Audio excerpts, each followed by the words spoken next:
അവളെ മോൻ്റെ കല്യാണം കഴിഞ്ഞ് ഇന്നെ വിളിച്ചിക്കില്ല, ഇനി വന്നിക്കില്ലല്ലേ? കല്യാണത്തിന് വന്നിക്കില്ലല്ലേ? അതാണ്.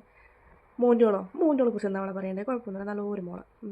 പണിയും കാര്യമൊന്നും അങ്ങനെ കാര്യമായിട്ട് അറിയില്ല. ഇപ്പോൾ ഓളെ പറഞ്ഞും കാര്യമില്ല, പഠിച്ചുകൊടുക്കുന്നതിൻ്റെ ഇടയിൽ പിടിച്ച് കെട്ടിച്ചല്ലേ? നല്ലൊരു മോളെന്നാലും വാക്കും വർത്താനൊക്കെ പറഞ്ഞ് നമ്മളായിട്ട് നമ്മളെ മോളെ പോലെ അങ്ങ് നിൽക്കും. ഓളെ ഉമ്മാൻ തേച്ചങ്ങ് വിളിക്കൂല, അത്രയും നല്ല മോളെ. അവളെ മോൻ്റെ കല്യാണം കഴിഞ്ഞ് ഇനി അറിഞ്ഞിക്കില്ലേ? ഞാൻ വിളിച്ചിട്ട് വന്നിക്കില്ലല്ലേ? ആ മോൻ്റോളെ കുറിച്ച് എന്താ ഞാൻ പറയണ്ടേ? ഒരു പണി ഓക്ക് എടുക്കുന്ന അറിഞ്ഞൂടാ. അല്ല, എടുക്കുന്ന അറിയോ ഇല്ലയോ നോക്കണേ, ഓൾ ആദ്യം ചെയ്ത് നോക്കണം കേട്ടോ. ഓളെ ചെയ്ത് നോക്കാൻ ഓള് വരൂല. ഓളോളെ പണിയാണെങ്കിൽ നിങ്ങൾ ഇറങ്ങുമോ? ഓളിറങ്ങൂല. ഓനാ അപ്പം പറഞ്ഞു കൊടുക്കുന്നത്. എന്നാ ഓൻ പറഞ്ഞു കൊടുക്കണം, അത് ഓൻ്റെ കടമയാണ്. പക്ഷെ അത് ഓൻ ചെയ്യൂല. ഓളെയും പിടിച്ചാണ് റൂമിലിരുന്നോളൂ. അങ്ങനെ റൂമിലിരുത്തം തന്നെ റൂമിലിരുത്തും, അല്ലെങ്കിൽ പുറത്തേക്ക് അങ്ങ് ഇറങ്ങിപ്പോവും രണ്ടാളും കൂടി. മോൻ്റെ കല്യാണം കഴിഞ്ഞ്. മോൻ്റോൾ എങ്ങനെ ഉണ്ടെന്നോ? മോൻ്റോളെ കുറിച്ച് ഇപ്പം എന്താ പറയണ്ടേ? നമ്മളെപ്പോലെ അത്ര പൈസക്കാരൊന്നല്ല അവർ. ഒരു ചെറിയൊരു പാവപ്പെട്ടവരേതല്ലേ.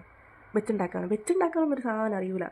അതിപ്പോൾ ഓളെ പറഞ്ഞിട്ട് കാര്യമില്ല. ഓലാടെ ചേമ്പും ചേനയൊക്കെ ഉണ്ടാക്കി ഉണ്ടാക്കി നടന്ന ആൾക്കാരല്ലേ. ഇവിടെ ഇപ്പോൾ ഇറച്ചിയും മീനും തന്നെയല്ലേ. അപ്പോൾ അതുകൊണ്ട് അതിൻ്റെ ഒരു മാറ്റം ഉണ്ടാവുമല്ലോ. അതൊന്നും ഉണ്ടാക്കാൻ അറിയുന്നില്ല. ഇനിയിപ്പോൾ കുറച്ച് കാലമൊക്കെ കഴിയുമ്പോഴത്തേക്ക് റെഡി ആവുമായിരിക്കും.